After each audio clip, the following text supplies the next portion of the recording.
A fake lease can steal a house faster than a crowbar. It happened in Cleveland, in late winter rain. An inherited home, a courthouse clock, and parents who knew exactly where to send the paperwork. And the only thing that stopped it was a signature that matched a little too perfectly. My name's Frank Hale. I work while the city sleeps. No rumors, just records, receipts, barcodes, signatures, timestamps. I don't do drama, I do verification. Most people think mail is just mail. Bills, coupons, somebody's birthday card that shows up 3 days late. But certain envelopes aren't mail, they're leverage. When it's certified, the sender isn't trying to communicate. They're trying to prove something. And on the night this started, I delivered a proof that wasn't true. And it almost decided who got to live in a house by noon. It was Tuesday, 5:46 a.m. That hour where the streetlights still look honest and the sidewalks feel like they're holding their breath. My route phone buzzed with the first of the day's scans, and I rolled through the tray like I always do. Forwarded, normal. Parcel, normal. Certified, not normal, but routine.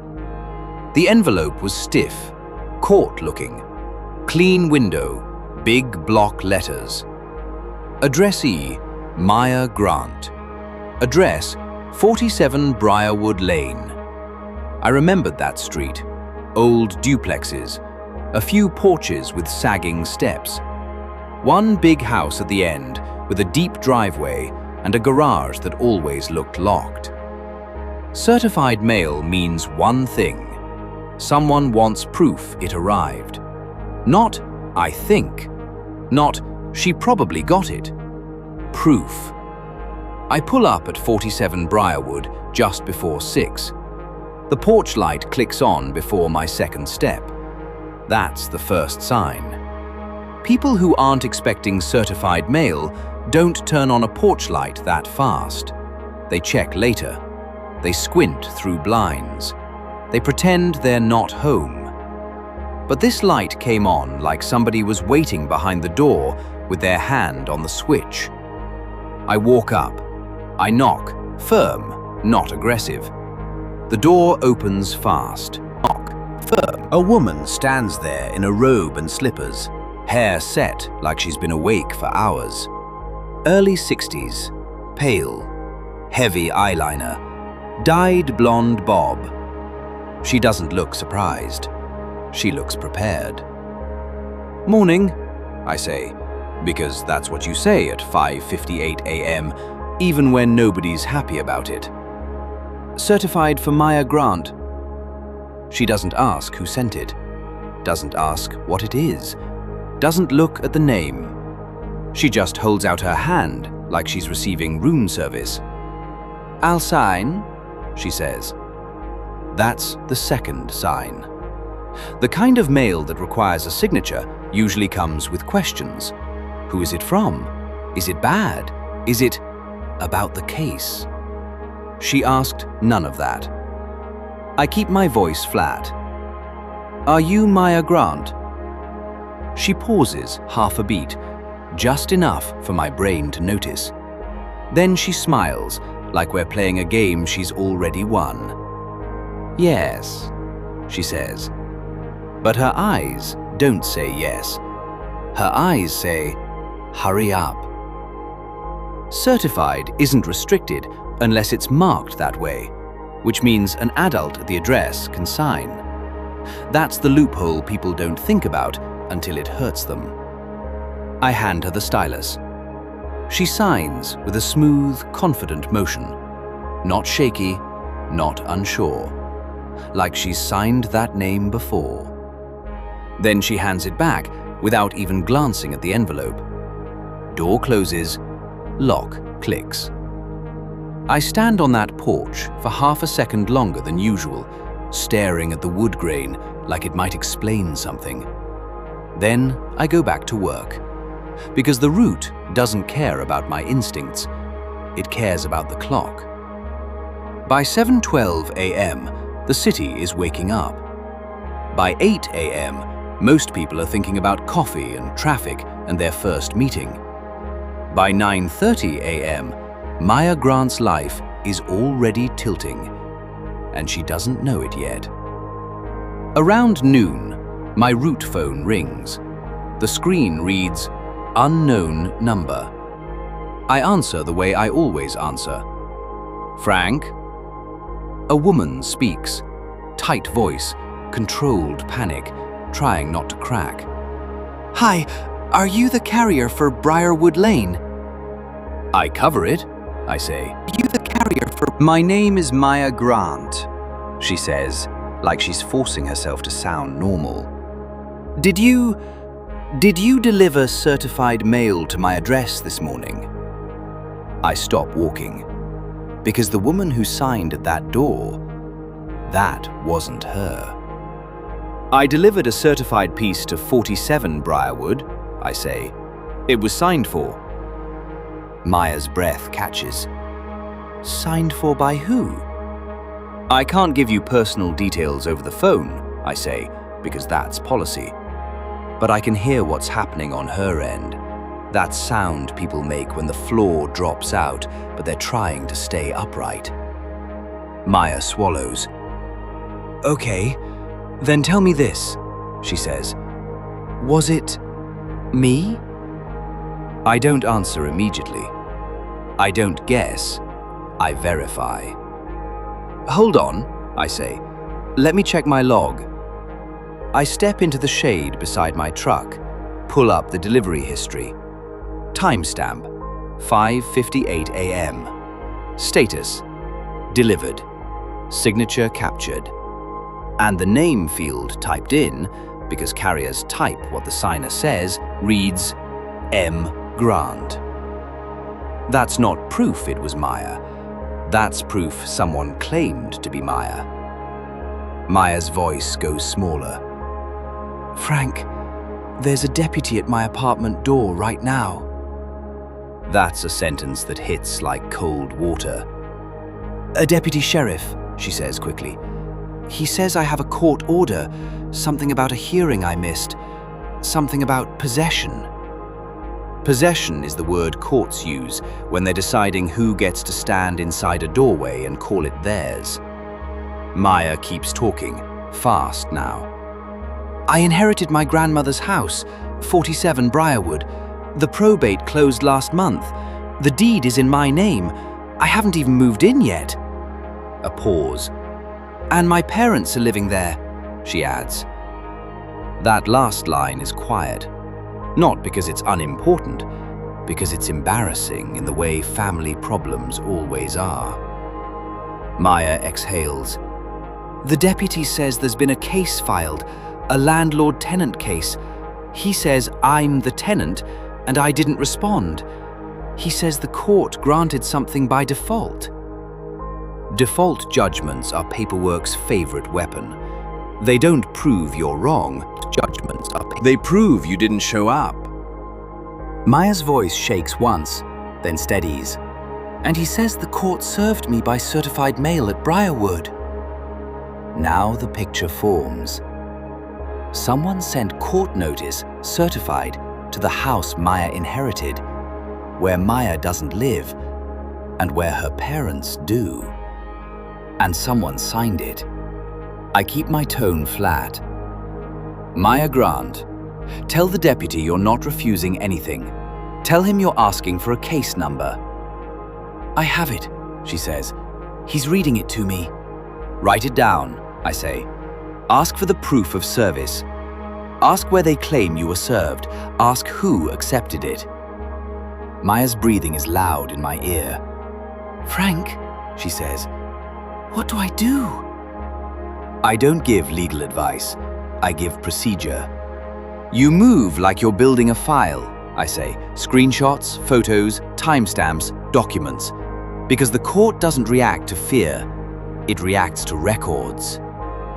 Maya swallows. "Okay." "And Maya," I add, voice harder now. Don't confront anyone first. Confrontation gives them time. Time lets them rewrite. Maya goes quiet. The deputy in the background says something, muffled. Maya responds, "I understand," in a voice that's trying not to beg. Then she comes back to me. "He says the order gives my parents temporary possession, pending a hearing in 2 days. And he says I'm not supposed to enter the property." 2 days. That's a countdown.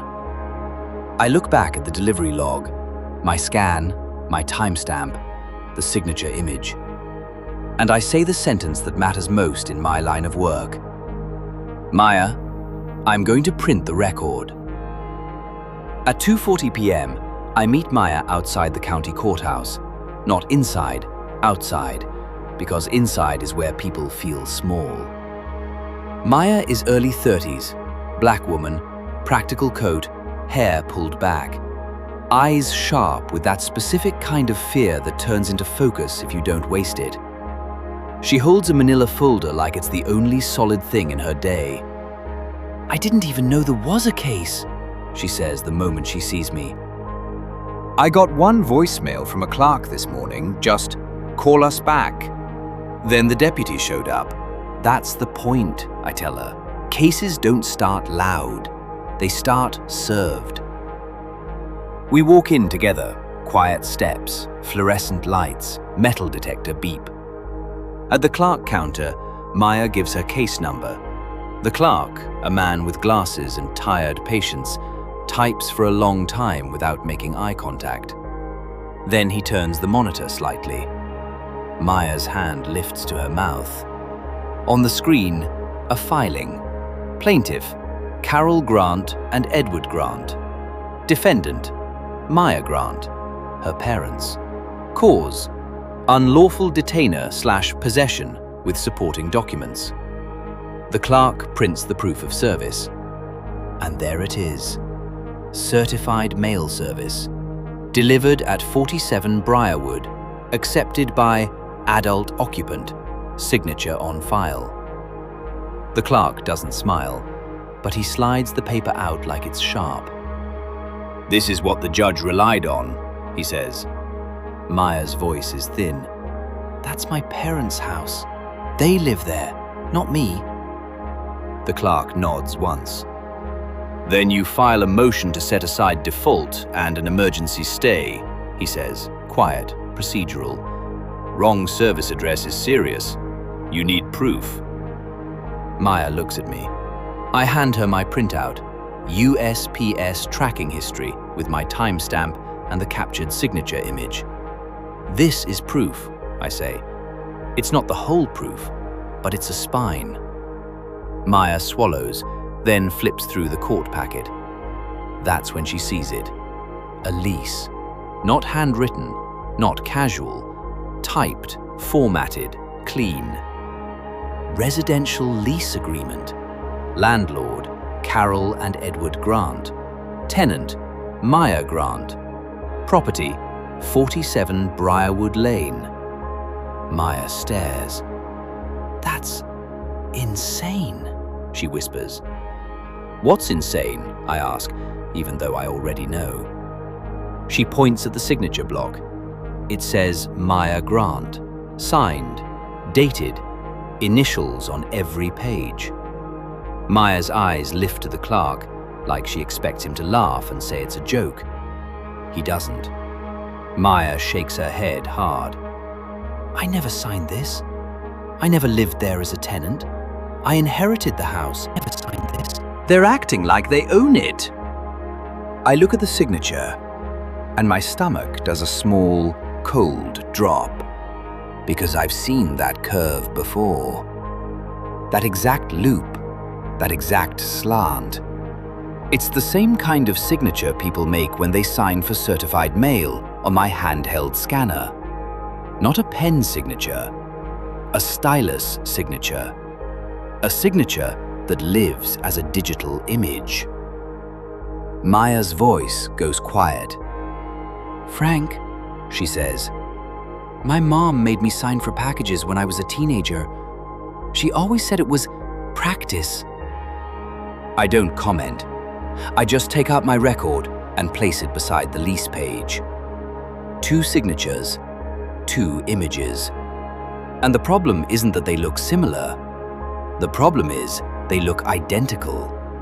Pixel identical. That's not handwriting. That's a copy. I keep my voice flat. Maya Grant, I say. This lease didn't come from your hand. It came from a file. Maya's mouth opens slightly. So, they used the mail? Yes, I say. And they used it smart. Certified mail gave them a captured signature. Service at the address they controlled gave them a court timeline. And a lease, real or fake, gave the judge a story to rely on without ever meeting you. Maya stands very still. Then she nods once. Okay, she says. So what do we do? I tap the paper. We don't argue, I say. We document. Court hearings don't feel like television. They feel like a DMV with consequences. Maya files an emergency motion. She attaches the probate order showing transfer. She attaches her ID showing her actual residence address. She attaches my USPS printout. She highlights the proof of service line, served at Briarwood, accepted by occupant. And she asks for one thing: pause the order until the service issue is corrected. The next morning, we're back in the courthouse. The hallway outside the courtroom is full of people who look like they slept in their clothes. Some are angry, some are numb. All of them are holding paper like it's oxygen. Maya sits on a bench, folder on her lap, jaw tight. She isn't crying, folder on her. She's doing something harder. She's staying precise. Then her parents walk in. Carol Grant enters first, same woman who signed at the door. Clean coat, styled hair, chin lifted. Edward Grant beside her, mid-60s, grey moustache, heavy walk. The kind of man who believes weight equals authority. With them is an attorney, suit that fits too well, smile that doesn't reach his eyes. They don't look at Maya like she's their daughter. They look at her like she's a problem. Carol's eyes flick to me, and she recognizes me. The look she gives is quick, controlled, like, you weren't supposed to be here. The bailiff calls the case. We enter. The judge is a woman in her 40s, Judge Renee Castillo. Dark hair pulled back, sharp eyes, no softness. She looks like someone who has seen every excuse people think is clever. She reads the file without speaking for longer than most people can tolerate. That's good. Silence in court means the paperwork is being evaluated, not the personalities. Finally, she looks up. Ms. Grant, she says to Maya, you're asking this court to stay enforcement of a possession order entered by default. Yes, Your Honor, Maya says. And you're alleging improper service, the judge says. Yes, Maya says. I was never served at that address. That's my inherited property. I don't live there. The plaintiffs live there. The judge looks to Carol and Edward. Plaintiffs, the judge says, you claim you served the defendant at the property address. The attorney stands. Your Honor, service was completed by certified mail. Signature on file. Proof of service is in the record. The judge's eyes narrow. Who accepted service? She asks. The attorney glances at Carol. Carol stands. I did, she says, voice smooth. As an adult occupant. The judge pauses. Are you the defendant, Carol Grant? Carol hesitates. No, she says. The judge's pen stops moving. No. So, you accepted service intended for the defendant at an address you occupy, the judge says.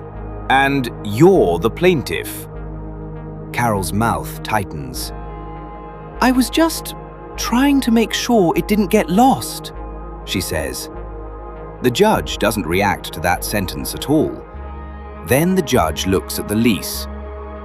This lease, the judge says, is the basis of your possession claim. Yes, Your Honor, the attorney says quickly. Ms. Grant leased the property to my clients after probate. She defaulted. They filed lawfully. Maya's voice stays steady. I never signed that lease, she says. And I never received notice of any case until the deputy appeared at my apartment. The judge turns a page. Then she looks at me. And who are you? She asks. I stand. Frank Hale, United States Postal Service. I'm the carrier who delivered the certified piece referenced in the proof of service. The attorney starts to object. The judge raises a hand. Mr. Hale, the judge says, did you deliver a certified mailing to 47 Briarwood Lane at 5:58 a.m. on Tuesday? Yes, I say. Who accepted it? She asks. I keep it clean. An adult female occupant opened the door and signed. She stated she was Maya Grant. Carol's head turns sharply toward me. The judge's eyes flick to Carol. Did you tell the postal carrier you were the defendant? The judge asks. Carol's mouth opens, closes. She starts. The judge doesn't raise her voice. She just makes it colder. That's not an answer, she says. Maya opens her folder and slides forward 2 pages, the USPS record printout and the lease signature page. Your Honor, Maya says, I'd like to point out something specific. The judge gestures. Maya speaks carefully, like someone who practiced one sentence in the mirror all night. The signature on that lease appears to be the same digital signature captured on USPS certified delivery, she says. Not just similar, identical. The judge leans forward. Similar. I step closer to the bench and show the judge my record. The captured signature image from the USPS scan log. Same slant, same loop, same stroke break. It isn't handwriting. It's a stamp made from a file. The courtroom goes quiet in the way it does when the story changes shape. The attorney tries to recover. Your Honor, that's speculation. Judge Castillo looks up slowly. Counsel, she says, I'm looking at 2 signatures that appear duplicated. That's not speculation. That's a red flag. She turns her eyes to Carol. Ms. Grant, she says, did you create this lease? Carol's voice tightens. We had to protect ourselves, she says. Maya was going to sell the house. We've lived there for years. We put money into that home. The judge doesn't nod, doesn't sympathize. Instead, she says, that's not what I asked. Edward shifts in his seat, angry now. The attorney puts a hand on his arm like a leash. Judge Castillo looks back at Maya. Ms. Grant, she says, you have probate documents showing ownership? Yes, Maya says, sliding them forward. The judge flips through them, quick. Then she looks back at the proof of service. A plaintiff accepted service for the defendant, she says, and the defendant credibly claims she does not reside at the service address. She sets her pen down. This court is staying enforcement of the possession order, she says. This court is setting aside default. This matter is continued. Carol's face tightens like she's swallowing something bitter. Judge Castillo continues, voice even. And this court is referring the lease and signature issue for further review. Fraudulent filings carry consequences.